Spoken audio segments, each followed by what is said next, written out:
Thinking Aloud. Conversations on the leading edge of knowledge and discovery with psychologist Jeffrey Mishlove.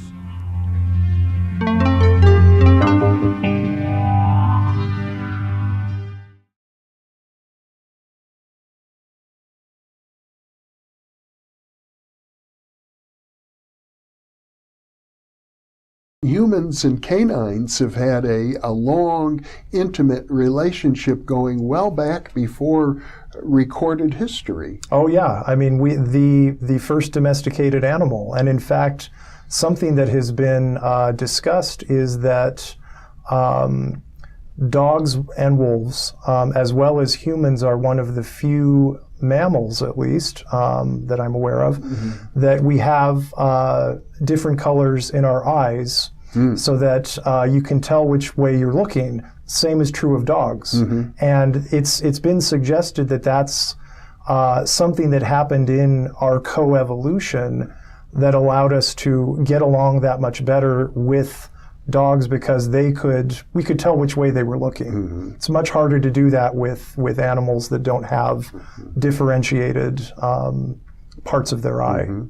Well, the ancient Egyptian religion included gods, deities, with the human body and the head of a dog or a wolf or canine of some sort, Anubis. Right. And it is debated what animal that is. It's often been said it's a jackal, but it's not quite a jackal. There is a theory out there that it might be an extinct species now called the Egyptian golden wolf. It might just be some kind of particular type of dog or a very stylized type of dog. But yeah, that's certainly part of it. The connections that exist there with Anubis in terms of being an underworld guide, psychopomp, guardian of the underworld, connected with the dead and things like this. Some of those connections exist in many of these other cultures with werewolf societies, werewolf cults. Well, let's talk about the werewolf societies.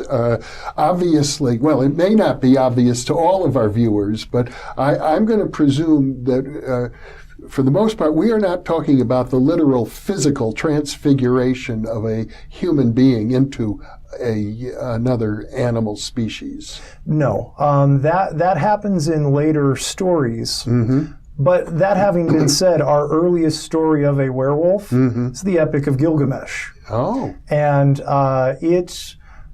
so many of the great themes and themes that are of particular interest to me happen in that And Gilgamesh is one of the oldest stories known to humankind. Yeah, it's really the oldest continuous narrative that we know of at this point. Goes back to ancient Sumeria. Right. And there's an incident in there when Inanna is offering herself to Gilgamesh and he refuses.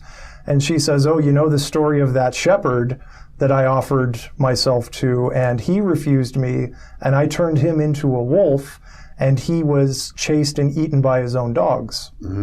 So it's similar to the Actaeon myth in Greek culture in many respects, where Actaeon happens upon Artemis bathing and then is turned into a stag, and his own hounds hunt him down and kill him. I see. But that story as well probably emerges from this type of werewolf cult.